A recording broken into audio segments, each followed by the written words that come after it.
if, God forbid, you could only have one bike and it had to be fast on the road and decent on gravel too, and had gearing that worked everywhere, this might just be it. This is a Ridley Grifn RS and it's running a Classified Powershift hub, which is not new, but what is new is a full integration with Shimano Di2 at last. That means the awkward and clunky shifter that was needed to operate a 2-speed hub in the past has gone, and shifting is now much more ergonomic and seamless, giving virtual front shifting we can do under full load or even when not pedaling. It does feel like the future of drivetrains, the best of 1x and the best of 2x, and might be the ideal match for the Grifn, an all-road bike that looks to be good on the road as well as off the road. But is it really the only bike you need? Well, let's find out. So out in the woods, I'll be riding the bike on my local trails and roads, and the Grifn RS is a really nice bike. They call it an all-road bike with space for 42mm wide tyres, currently running on a Victoria gravel tyre, 38mm wide, and for cruising around country lanes and doing some smooth dirt gravel like this one here. The track here is fairly smooth and it's very dry right now. We've got a heat wave going on again. The bike is fine. If you're not racing and you don't care about marginal gains and you're riding for pleasure and enjoyment, the bike, the setup, it does work really well, and I could see the bike being the only bike I ever really need. But the racer in me, who still likes to ride fast from time to time, would want a faster setup.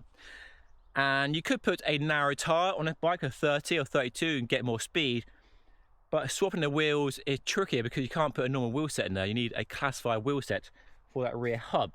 So that is a limitation on swapping tyres and wheels around as easily as a more conventional setup, where you might have more spare wheels just by virtue of having a collection of Shimano or SRAM bikes. But on its own, yeah, it's a really nice riding bike. The geometry is a bit more relaxed on a race bike, like an endurance bike. It's lightweight, it's stiff, pretty comfortable as well.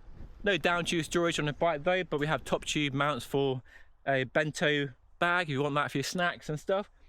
So yeah, it's a bike I've been pleasantly impressed with and surprised, because I thought it might be like a jack of all trades, a master of none, but actually it's pretty good and it does straddle that road to off-road kind of area really well.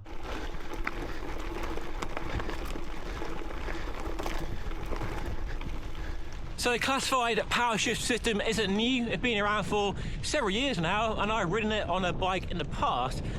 But one thing holding it back from wider adoption has been that integration with Shimano Di2, and it solves that issue straight away. So much nicer having that Shimano shifting than a clunky thumb shifter they had on previous Powershift systems. So the shifting is a big improvement, and really it should have been like this from the launch. This update works with any current classified hub, by the way, and Shimano 11 and 12-speed Di2, road or GRX as here. But one slightly bizarre observation perhaps, I've only had a week to ride the bike, so not a massive in-depth test, is that I forget which virtual chainring I'm in. Because on a normal 2x drivetrain you can look down and see what chainring you're in. And on this bike I found myself forgetting what gear I'm in. Yeah, that's probably a bit of a learning curve issue rather than a fundamental issue with the group set. One potential missed opportunity is that the Classified system is currently not able to make use of Shimano's synchronized shift mode. This is when the Di2 can operate the front shifting for you, which I think is a really neat option and might have avoided the issue I experienced with the front shifting on the group set. As many of you no doubt know, I'm a big fan of 1x.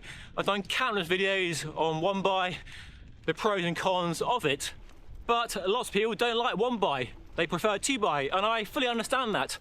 You have more tightly spaced sprockets on that cassette, and you have good range, and for lots of riding, it's probably arguably a better setup. So this Classified Powershift does seem to offer the best of both worlds. The simplicity of 1x and the gear range and smooth cadence steps of 2x. And with the two virtual chain rings, as we'll call it from now on, you have a virtual big ring and a virtual small ring, just like 2x. This bike has a 48 tooth chainring, an Outback, an 1134 cassette. And on the road at normal sort of riding speed, 20 miles per hour, or a smooth dirt in that virtual big ring, it feels like a normal 2x bike. Nice incremental gear changes, just rides like a normal bike. The difference between the two gears does equate very well to a typical 2x gravel bike setup. That sort of jump from the big ring to a small ring. But a gear change is a bit noisy when you go down to that smaller gear. It's very quiet going up, but going down, as I'll demonstrate now,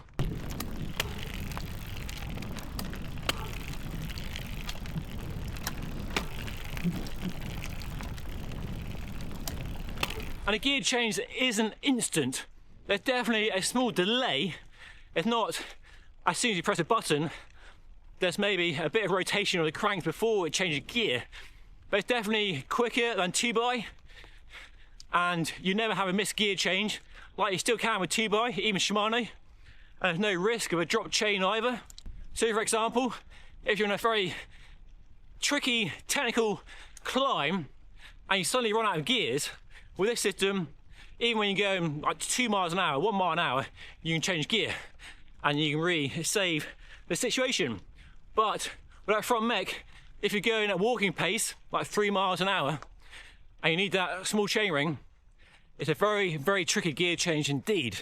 You need a bit of speed, a bit of rotation of the cranks to change gear smoothly. There will be lots of comments about the efficiency of the drivetrain compared to 1x and 2x. Out here in the real world, well, most of the time on the road or smooth gravel in the big virtual chainring, it feels normal. It feels like a regular 2x or 1x setup.